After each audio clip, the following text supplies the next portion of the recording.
How many of us have kidneys? Uh-huh. Everybody. That work. How many of us have problems with our kidneys decreasing how well they work? All of us. How many of us can stop the progression of on downward spiral? Yeah, we can. Kidneys are resilient, and we can help them to work better. Oh, thumbs up. All right, here we go. We're live. So I am Paul at Hyperbaric Plus in Oklahoma City, 122nd and May, and my great friend here, Keith Bishop with PrevailOverCancer.com. And man, we had a really good time in the chamber. We had a couple of new people that hadn't heard what to do, supplementing what the medical industry gives us. So there's a lot of things you can do at the same time that are good, and they just don't hear some of those things. That's right. Like nutrition, and I mean, it's just, I was really shocked again, the things that our new person didn't know anything about. Right, yes, and we're just not exposed to it, so we just don't know. And so, you know, that's, I help out with clients in appointments. I have actually a workshop. Next week I won't be here because I have a group workshop where we meet every single day for a week. And actually the first thing we're going to be talking about, the first session Monday is, and part of the Prevail program is Pinpoint, in Prevail labs. We got to know where you're at. And so that's what we're going to be spending Monday at this workshop that I'm giving about laboratory testing. And so, matter of fact, we're talking about that today too. So if you would, why don't we get it out of the way, do our disclaimer? Our disclaimer. Okay, yeah, so we're going to be talking about health topics that, this is education purposes, okay? We're going to be talking about kidney health and kidney function and food, lifestyle, supplements, prescriptions, you know, that can help kidney function, but this is an education program. We are not your medical doctor, so we're not diagnosing and telling you that you should do this. We're trying to help you to think and realize, oh, there's more things that we can do that I need to assess and have my practitioners help me with. And along that line, I will be kind of mentioning some supplements. And officially, according to the government, supplements are not intended to diagnose, treat, cure, or prevent any disease. And the FDA has not assessed it for any of those factors. But once again, if I do mention supplements, it's more like take that information. Matter of fact, I'm not going to be talking about dosages because everybody's different.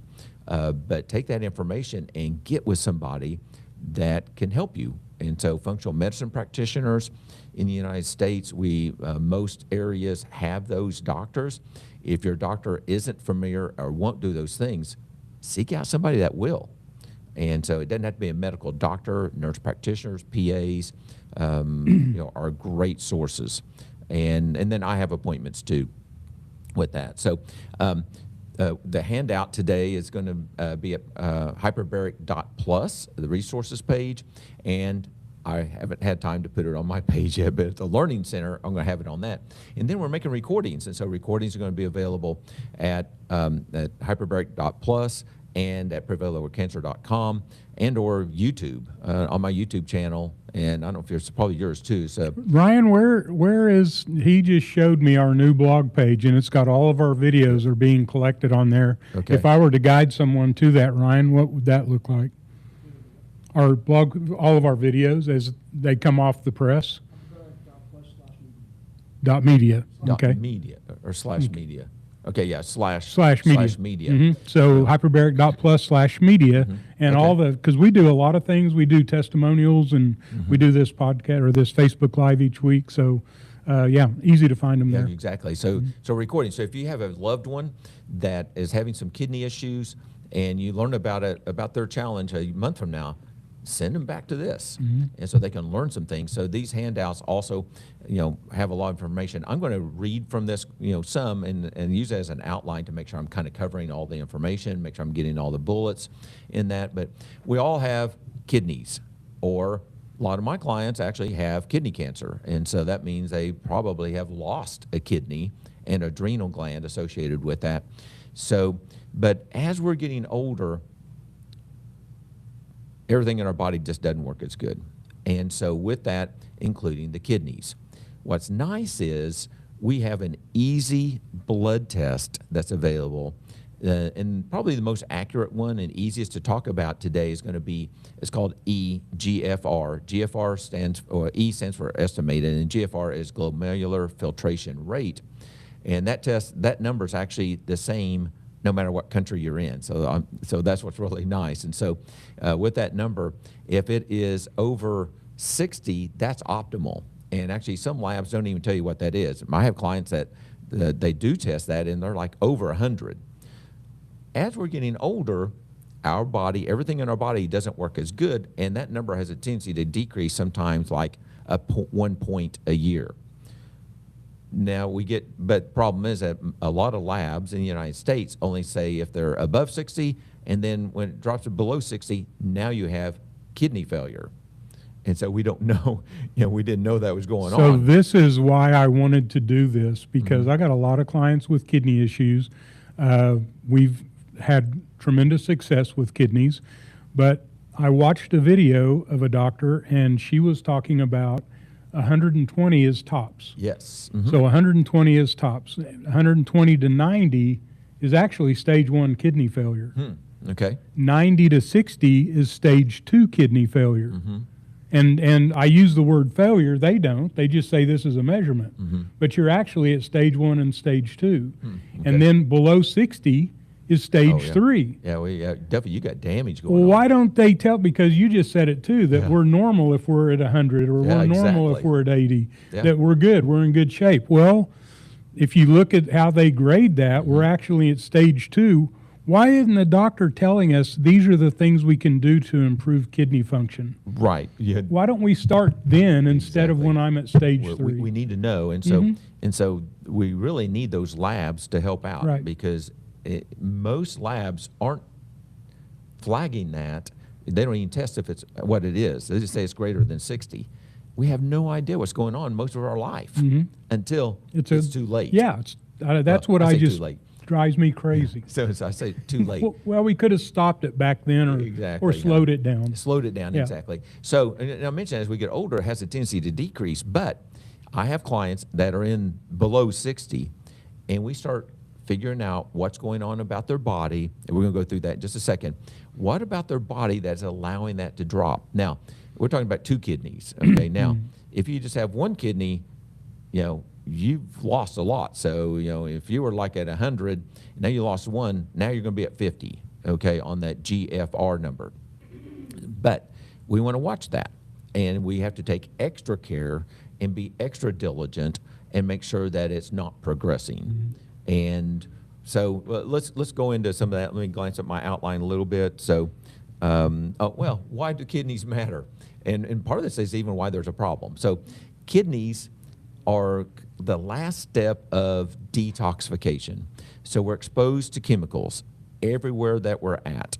Matter of fact, even our clothes, the air we breathe, the food that we eat, the beverages that we drink, everything about that we're around, especially nowadays compared to a couple thousand years ago, is toxic, okay, toxins. Well, it goes into our body. Our liver is supposed to change that in called phase 1 and phase 2 detoxification to a water-soluble toxin for the kidneys to filter it out. So we got to have those kidneys to get rid of the toxins. If we can't get rid of the toxins, now we're going to have problems with weight gain, water retention. Toxins are typically fat soluble. If we can't get rid of that, we're going to keep gaining body fat on a regular basis. So one of the things of getting rid of it, because the kidneys are a filter, very, very fine filter. That's right. So tubules, is that? Yes. So they're made up of tubules. I've got to think that microplastics is going to clog up those tubules. Am I anywhere in the ballpark? I've not seen the science, but I would imagine it's a major issue. Well, I don't want to wait until I know that's what happened, right, but yeah. I mean, microplastics have become such a big thing, and I think it isn't studied very well yet. Not yet. It Yeah, really that's right. has popped up and Sure. really on my radar just in the last couple of years. I agree. Same thing with me. And so I've made a lot of changes. I'm stainless steel containers. I refuse to drink out of styrofoam cups. And unless we're an emergency, I don't think we have to be perfect all the time. But instead of drinking out of the styrofoam cup every single day of my life, like I have in the past, now it's more like only an emergency situation. And so I keep stainless steel in my truck, my wife's vehicle. And so that's just one of many different things. I'm trying to go with more cotton clothes to avoid the polyesters and nylons as much as possible. Because what if that gets stuck in your kidneys? What if that is one of the things that are making kidney function decline? I would venture that it probably is. And so, yes, those little nephrons, matter of fact, I think statistically, if I remember correctly, we have like, talk about little filters. You know, a kidney's not very big, but actually, we start off with, when we're at 18 or 19, or excuse me, 18 to 29 years, when we're in optimal health, we have 990,000 little filters in each kidney. All right, well, in one kidney, in healthy adults, okay, let's say both kidneys. Well, by the time we reach age 70, we're down to 520,000. So we've lost half of our filtering. So that goes along with the GFR number we're talking about. Ideally, we should be over 100, and then we have a tendency, now that we're 70s, we're at that below 60 number. So yes, that makes sense, with that. But they help to get rid of the toxic chemicals they filter, but also the kidneys make some chemicals that help with blood pressure, and it helps lower blood pressure.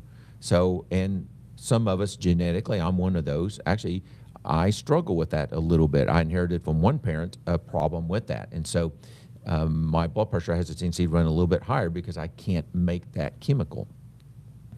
And then it actually builds up blood. And matter of fact, I can't say I'm an expert on kidney function, but I learned something new today, and I love learning. It's great.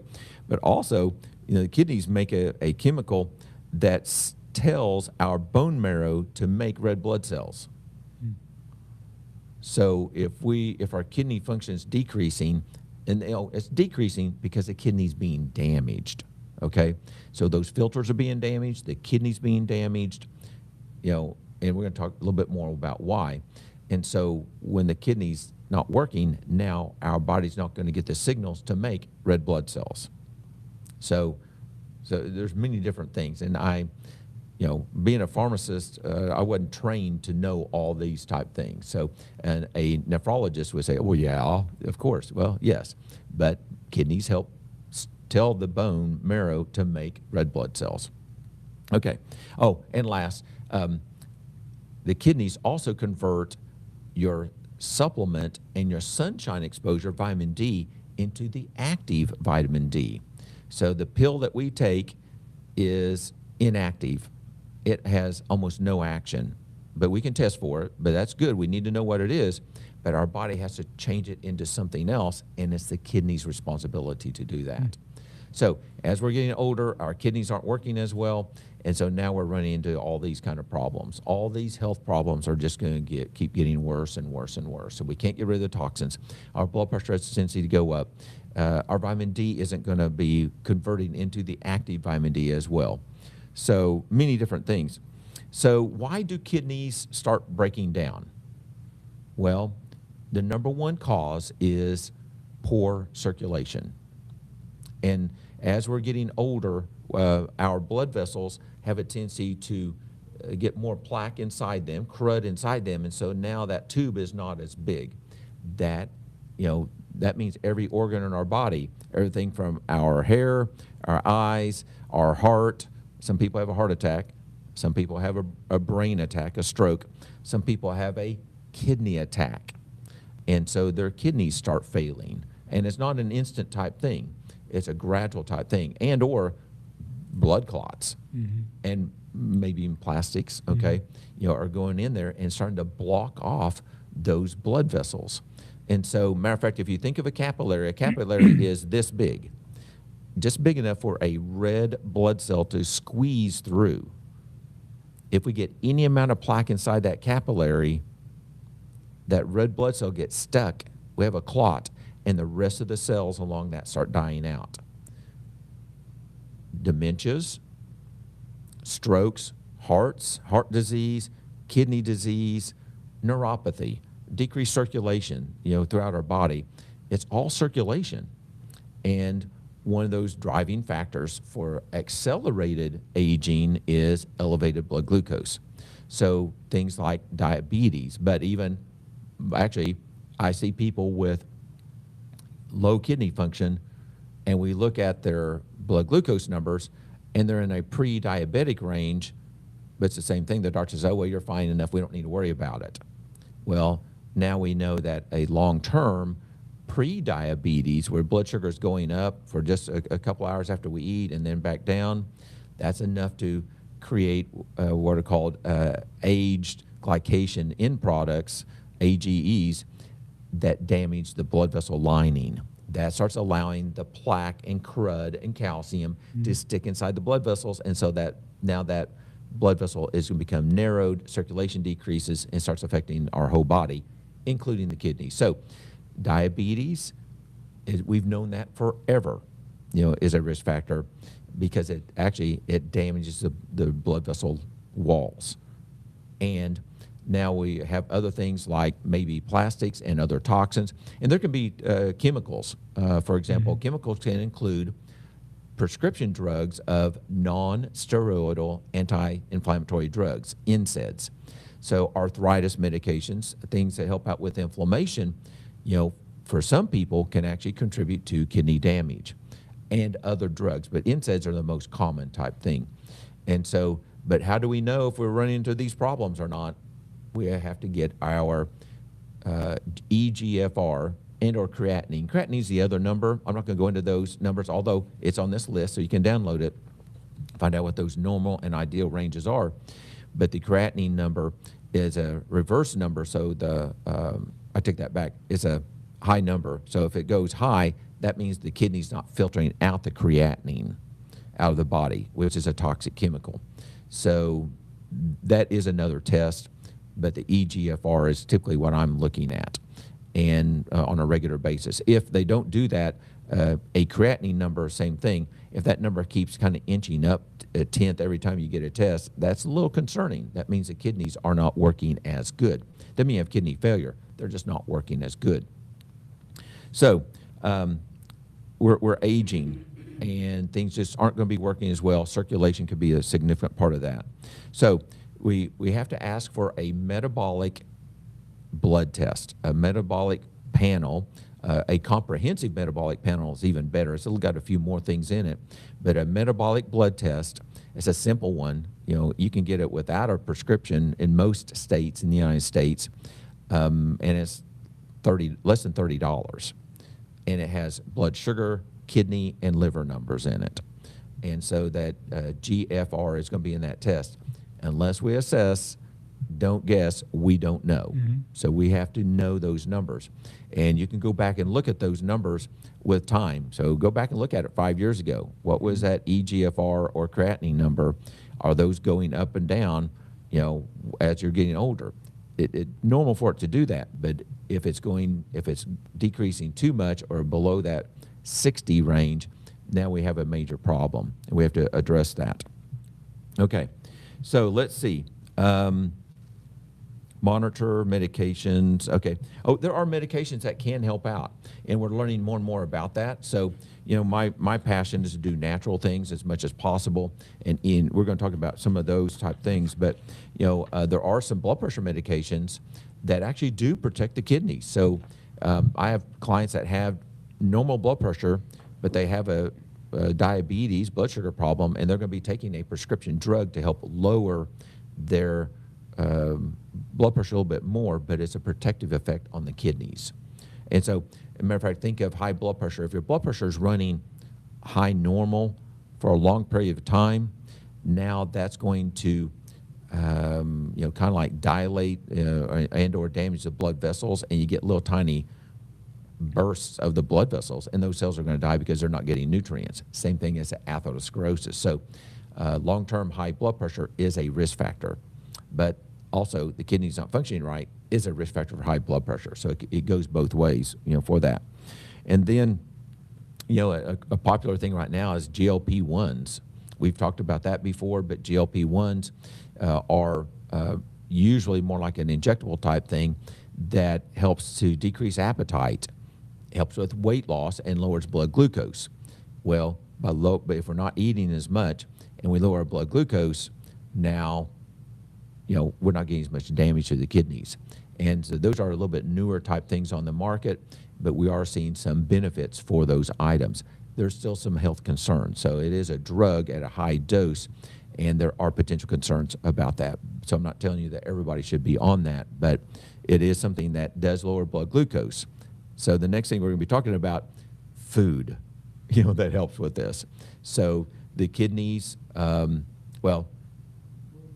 blood glucose, is going to damage your kidneys due to atherosclerosis, plaque buildup inside the blood vessels.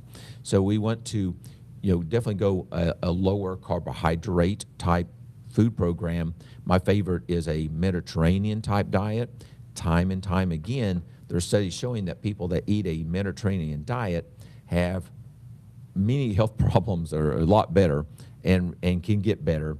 By the way, kidneys can get better. Now, I can't say that they are going to get better or they will get better, but they can get better. When I work with my clients and I start addressing their underlying issues, I expect them to get better, or that one kidney to get better. So it's rare for them not to get better. Now, the kidney doctors will tell you you can't improve kidney function. Is that, am I off base saying They that? will say that because they're going with going to the drug route, and besides a couple of drugs, that's all they know about.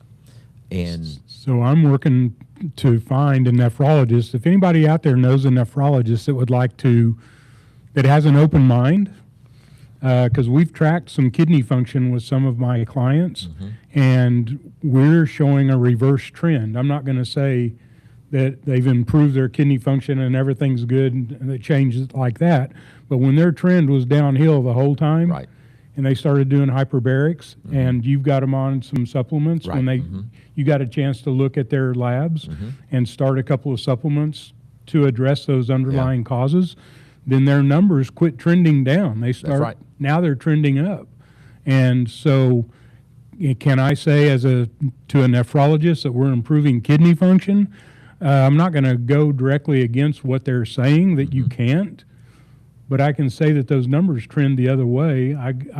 So that's all I'm going to say about it, because we're seeing the labs change when people do hyperbarics and get on your supplementation. Yeah, exactly. So we have to do the right things, and it's like many health conditions, things can get better if you're doing the right things. If you're just going the one medication drug and that's the only thing you're going to do, as your body's aging, it's going to continue to decline, okay? So and that's the doctor's area, is that medication assessments, and that medication, that's it. There's many other aspects that we're talking about today. Well, one of my clients was headed, yours and my client was headed to the dialysis for her first treatment, and she stopped by and saw us, and I talked her into getting in the chamber. That was 3.5 years ago. She never has done any dialysis. Her numbers are better today than they were the day that she came in. And we ran out the numbers, and although I can't get a good number on dialysis, but they're being reimbursed, nobody will, I've begged for an answer, but I took $400 as a guess, and that's 4 hours in a chair, 3 days a week at $400. Well, this client is getting in here 3 days a week for an hour, and her numbers are better, and she's never been plugged into dialysis. Right. Yeah. So what we do makes a difference. That's all I got to say about that. It does make a difference. That's why I wanted to have this little. Yeah, that's right. Yeah. To tell people there's another way. That's correct. Yeah. And so there's definitely things we can do. So, so we have to be careful about too much meat. And so meat has a tendency to be more acidic, and I'm not saying don't eat meat, but too much meat can become more acidic, and that's one of the things we're talking about in the chamber today was about testing your urine and saliva pH. And if your urine is in an extreme acid state, that acid is going through your kidneys, and that acid damages the kidneys.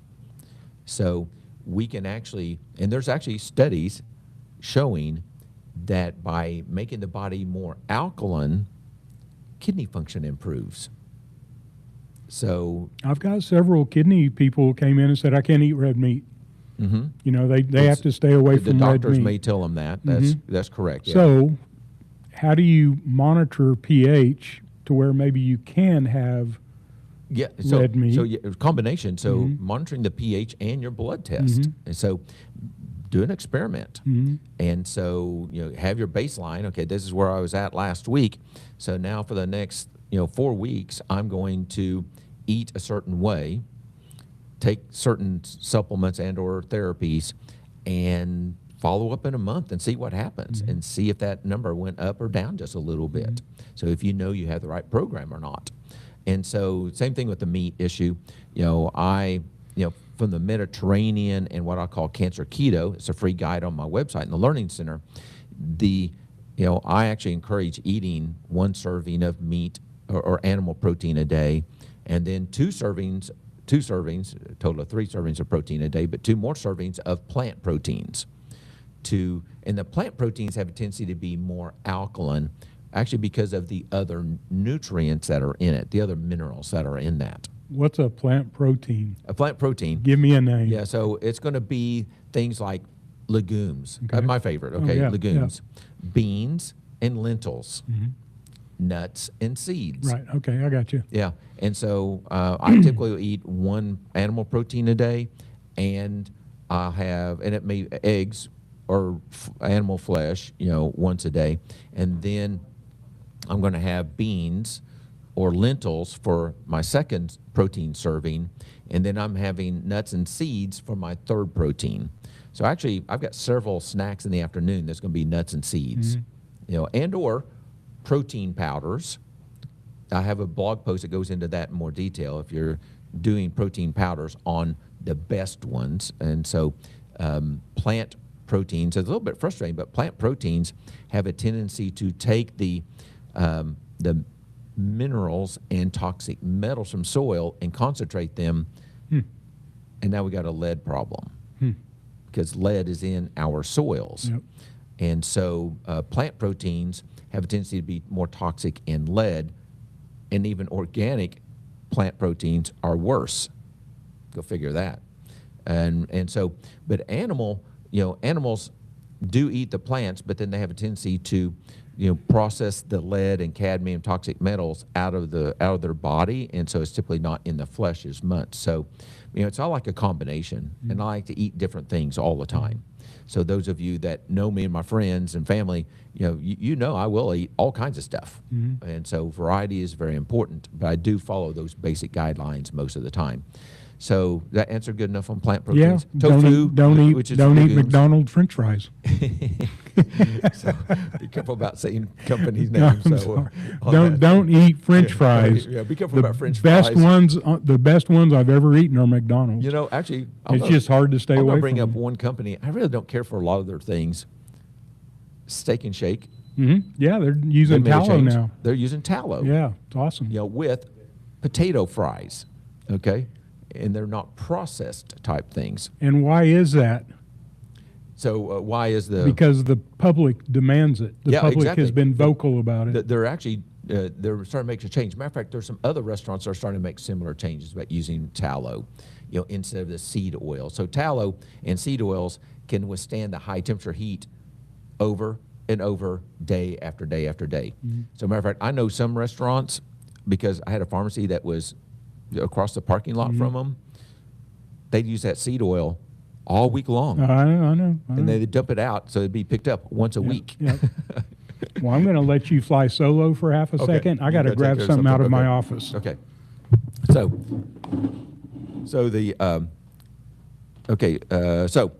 load up. We need to be more alkaline often to help out. So that means including fruits and vegetables and select whole grains, legumes, nuts. I mentioned that, olive oil, berries.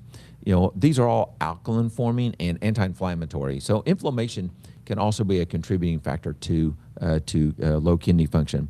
And then we have to be careful about processed foods. We were just talking about the French fries, and so they're oxidized, they're damaged, there are all kinds of chemicals that we don't even know what are in those French fries. We need to be careful about that. And so we need to limit the exposure to those type things. Hydrate and water. So we do have to be drinking enough fluids throughout the day.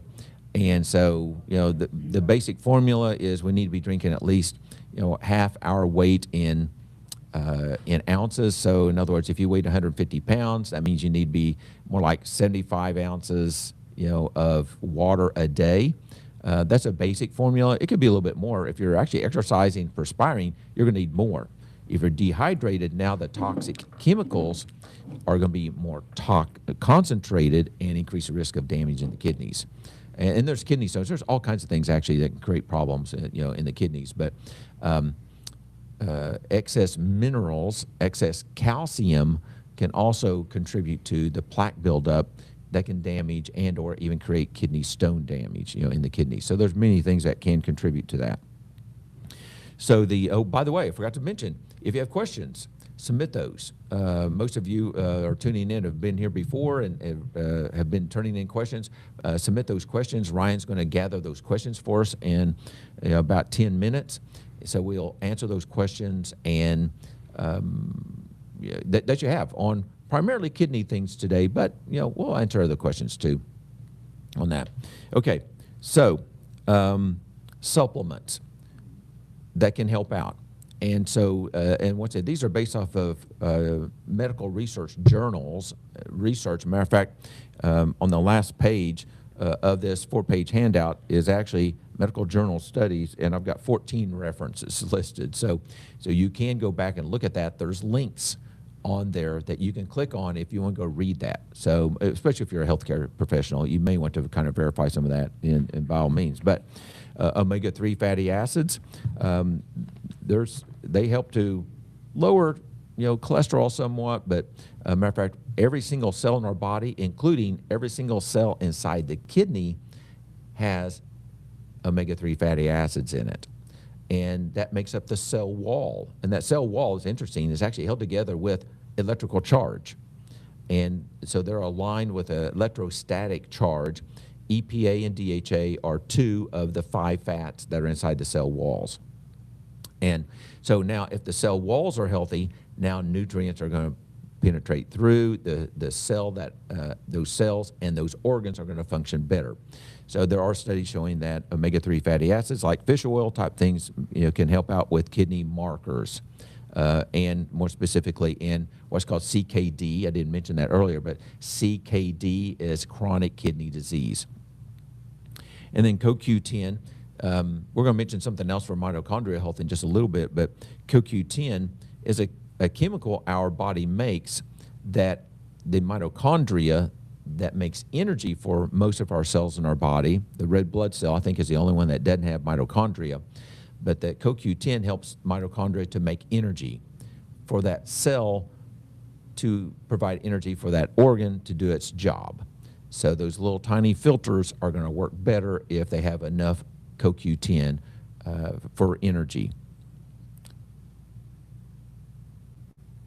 Curcumin, which provides turmeric, which provides curcumin, targets inflammation. Inflammation can damage any organ in our body and create some fibrosis and damage. Fibrosis, think of it kind of like scar tissue after surgery. That scar tissue is not normal, it's not ideal, and it's thick and hard. Well, inflammation can make that worse. So curcumin, they do show some early animal, evidence in animals that are giving curcumin, which is an extract from turmeric, to those animals and seeing their kidney functions improving. Vitamin D3.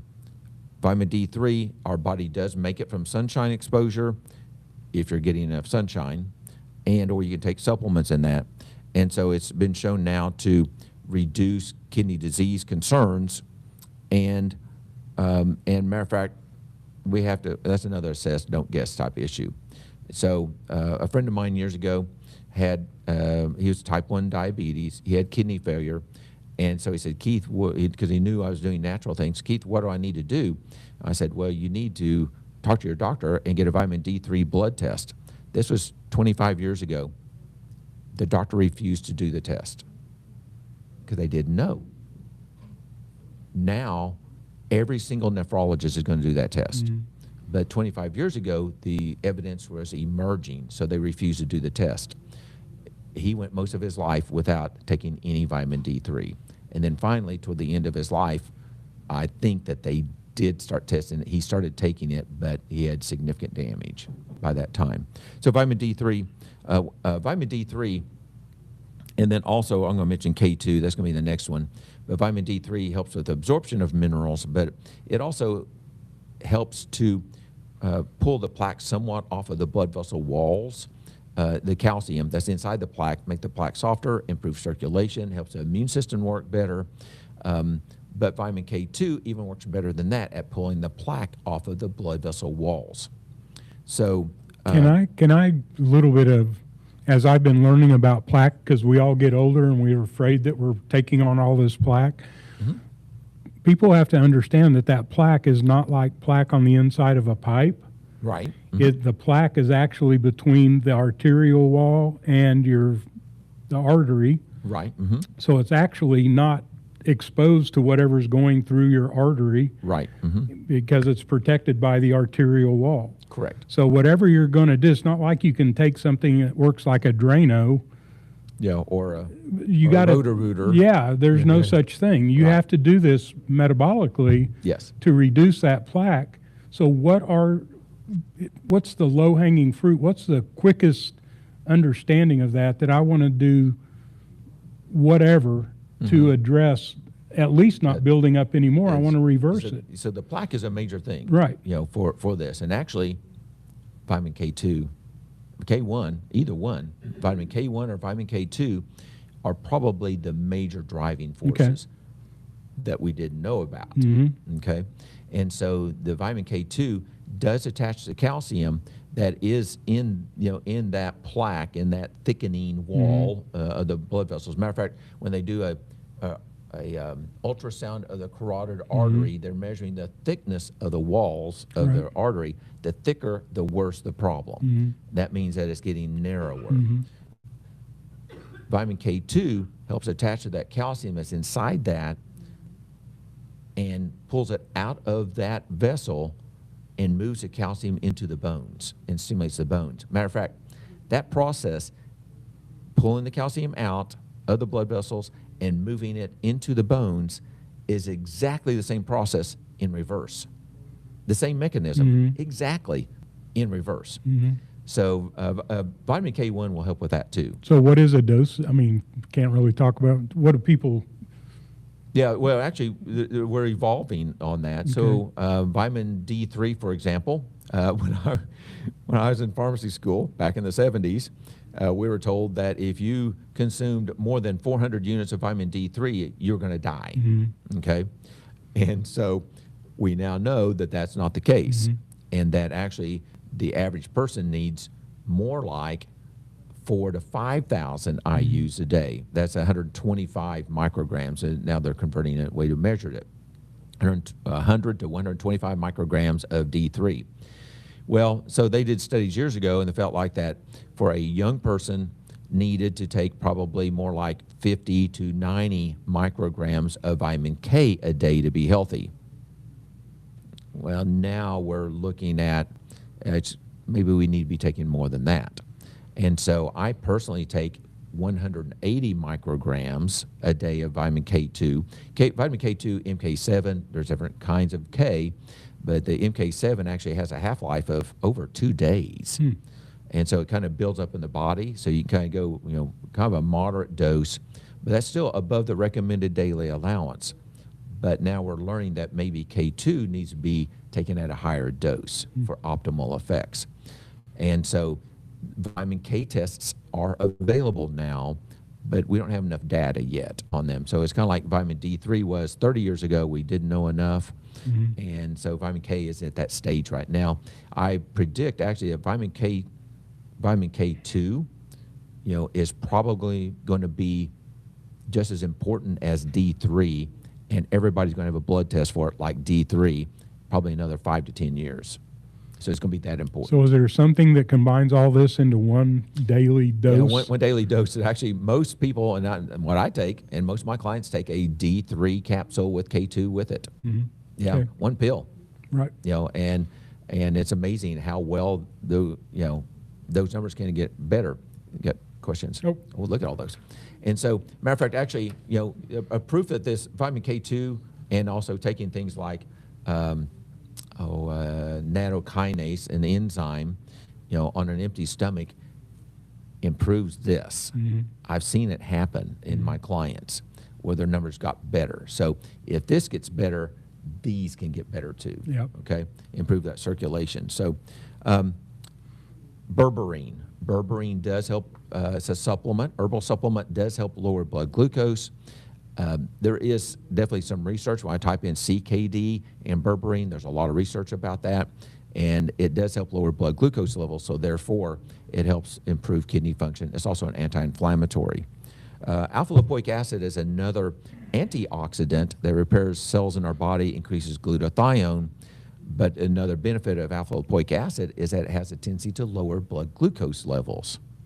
So if our blood glucose is chronically or long-term, many hours a day elevated, it's going to damage those blood vessels. So it's a kind of a multi-function type thing. So all these things actually are just part of that picture. Not one thing is going to be a cure. And then lifestyle type things, we have to control our blood pressure, our blood sugar, move regularly, and don't smoke, limit alcohol, protect the kidneys, and other medical, I want to mention this too, other medical levers that you and your doctor can work on. And we talked about acidosis. We need to assess, do a urine and saliva pH. If you're in an acid state, that sets up an environment that can damage the kidneys. Actually, there's some studies. I was rather shocked by this. I hadn't seen those. I hadn't evaluated that. I will now. Baking soda has been shown to improve kidney function. So that's kind of interesting. We have to have proper mineral balance. Uric acid can be a major problem. So genetically, some people make uric acid more so than others. There's genetics involved in that. Uric acid crystals or kidney stone from calcium carbonate can also damage the kidneys. So uric acid tests, that's in more like an expanded comprehensive metabolic panel. I wish everybody would do that test. I wish it'd just be a standard type thing. And then we have to avoid nephrotoxins. That means nephrons, those are the filters, toxins, including, we have to be careful about, now if you have a history of this, of non-steroidal anti-inflammatory arthritis medications. Certain herbal things can be a problem.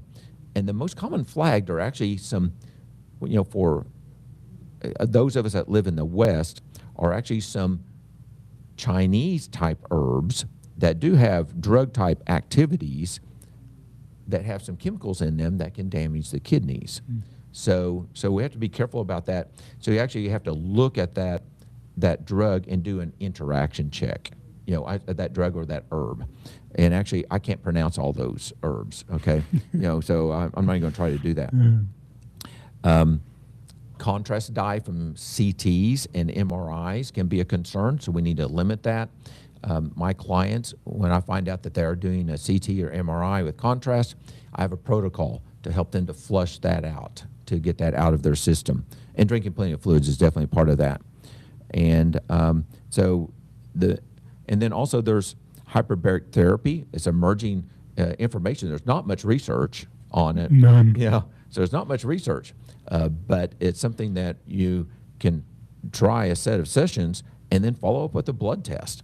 But hyperbaric therapies dilate blood vessels and improve that organ or organs, in the body. And then red light therapy, photobiomodulation, also improves mitochondrial health. And the kidneys sit deep enough in the body, you have to do more like an NIR, which is going to be like an 800 nanometer type strength light. And you have to do it often enough and long enough each day on a regular, like 5 days a week, 30 minutes. It has to be more like an NIR type program, to see a benefit on that. But once again, you can make changes and follow up with your tests to see what happens with that. So, okay, did you have any other thoughts before we go into the Oh, I got a questions? lot, but we got a lot of questions, so let's nail down some Okay. questions.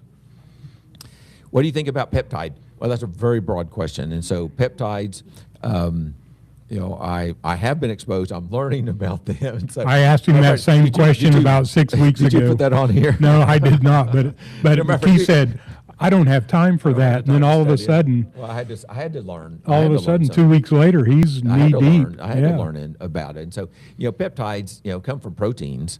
Our body makes peptides. We have to have peptides. We can make synthetic peptides that attach to cells and organs in the body. And so peptides could be an option. I haven't studied peptides specifically for kidney function, but I would imagine there's going to be something out there. The problem is that also the peptides are in kind of like this gray area in the medical world, meaning that's not regulated by the FDA. And so therefore, and they're not considered to be a supplement either. And so they're a little bit more difficult to get and to administer, because often stomach acids will often break those down. But, proteins are sources of peptides. Our body makes peptides. So there may be something, I'm sorry, I just don't know about specific peptides. And then somebody said, can I use red light therapy for kidneys? I can't tell you that you should or that you could, but that is one of my therapies I use, for my clients. So matter of fact, I actually do red light therapy every single night, and on my knees, because I have some arthritis in my knees and I have a tendency to abuse them, riding horses and working property and things like that. You happen to do a vibration plate when you're doing the red light therapy? I don't. Yeah, I'm not doing that. Actually, I'm chilling out at night when I'm doing that. But the So, vibration plate is great for Well, the a bones. lot of my, especially my veterans that are in our program, they're getting great success with doing the vibration plate and red light therapy at the same time, and their musculoskeletal issues are resolving. I mean, they're having great success with it. That's So all the I can say. Vibration plate, I think, is a great tool, and I often do recommend it. I need to put a link on my website to one, but that vibration, it's exercise, and it stresses the muscles and the bones and the joints. The muscles, bones, and joints get better with stress and use. Right. And so I'm going to keep doing what I do and exercising and active and riding horses and everything I do. But I have some cartilage on the back side of my kneecaps that are wearing out. It's something to also bring up here, the vibration plate and implants, hips and knees. You would want to do some investigation on that before, talk to whoever put your implants in and say, is this a type of therapy I should undertake? Because obviously that's not natural. You can vibrate that exactly, and those even harmonics and all kinds of things can happen with some of that. That's a good point.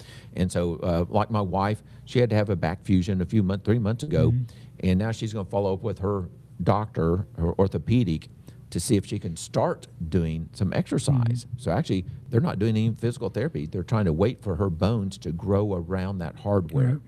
So she has to wait for a time. Actually, we're getting ready for her to start her exercise program on that. So how does diabetes damage the kidneys over time? Primarily by damaging the blood vessels. Circulation. Decreased circulation to the kidneys. And any organ, if it doesn't get blood supply, it starts atrophying and wasting away and not functioning. So that's the diabetes type thing. I have post-concussion syndrome.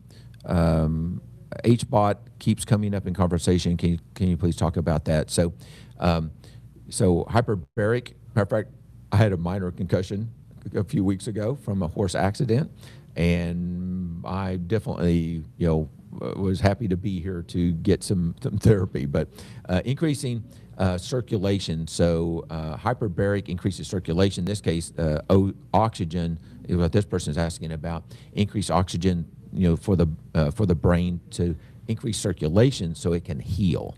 So I'm going to throw this out there real quick, but we used to have a hyperbaric oxygen clinic, and you have to understand hyperbaric oxygen is a vasoconstrictor. Okay. Which never made any sense to me, because we're trying to open up all of our blood. Now, the way that works, those balloons that clowns tie up take one of those balloons and fill it up with water, lay it on a counter, and constrict it. When you do that, what happens? It stretches out. It gets longer. Well, imagine your entire vascular system doing that. That's what makes blood vessels, angiogenesis, form and go around a wound and nourish that wound from all sides. It's making blood vessels around that wound. So that's how that works. But if you've got a concussion or I mean, we're just coming at it a different direction with hyperbaric air. Hyperbaric air creates vasodilation. So this is no added oxygen. Exactly. Just normal oxygen that's in normal the air under compression, which really, what is that doing? It's boosting the nitrogen. Nitrogen now makes up 78% of the atmosphere.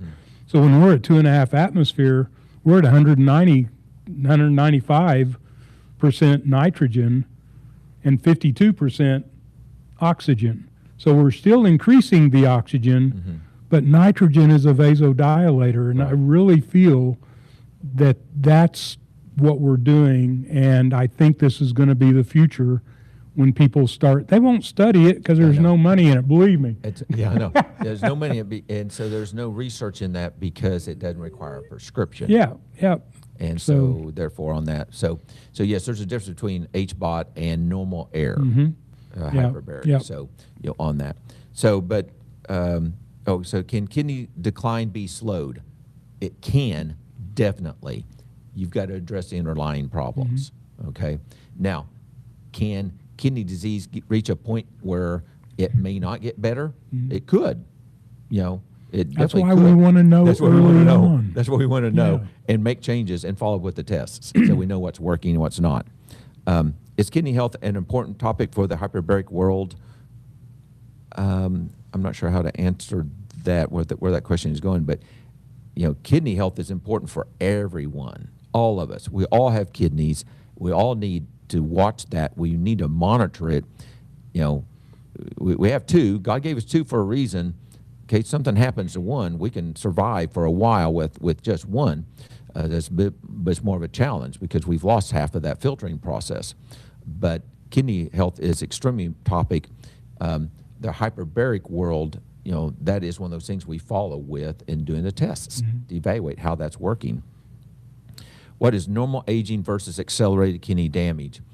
Well, normal aging typically means that maybe that eGFR decreases like 1 point a year.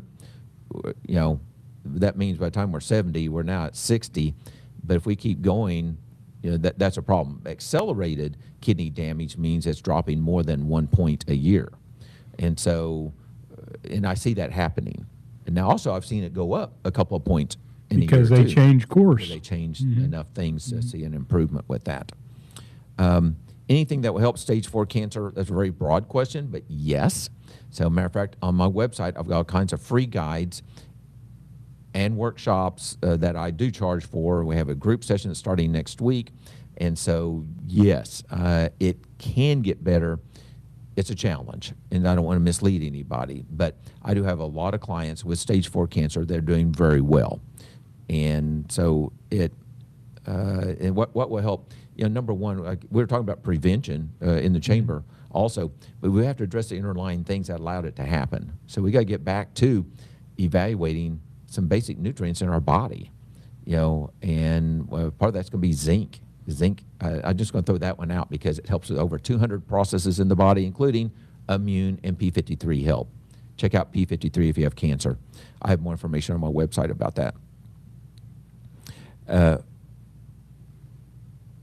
Hey, old man. Or, hey, man, not old man. I used to work at the front desk at,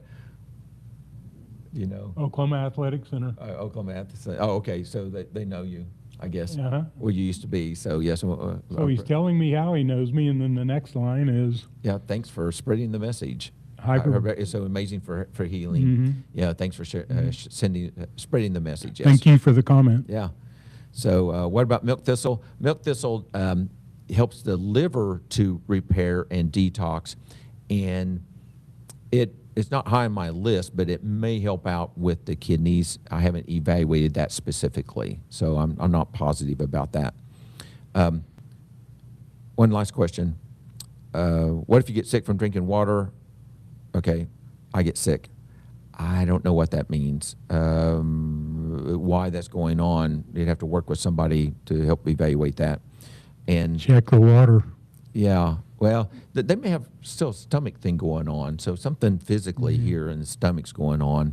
My dad's kidneys were damaged recently, self-inflicted. I mean, some diet, lifestyle type things. He went through dialysis, has to carry a bag for the rest of his life. Doctors put him on 8 different medications. He's 91 years old. It's a tough situation. So yeah, so there's definitely some diet and lifestyle things that can allow that to happen. So it's a sad situation on that. And does glutamine supplement carry any cancer risk? Cancer cells like glucose, glutamate, and glutamine for energy. And so if we can restrict that at times and or decrease how much is available all the time, cancer cells are going to struggle. So we have to have glutamine. Glutamine is an amino acid that does help with energy, but also repairs all kinds of stuff in our body, including our gut, our stomach, our esophagus, our intestines, everything. So we have to have it, but cancer cells like it also. So we have to be careful about that. I wouldn't say that it's really a risk for cancer, but it is a fuel that cancer cells will use. But cancer cells will use any and everything that the rest of our body has to have. That's why I'm a proponent of fasting, doing intermittent fasting and short-term fasting on a purposeful tactic, monthly schedule, daily type thing on a regular basis with your practitioner helping you, guide you how to do that, to help starve the cancer cells at times.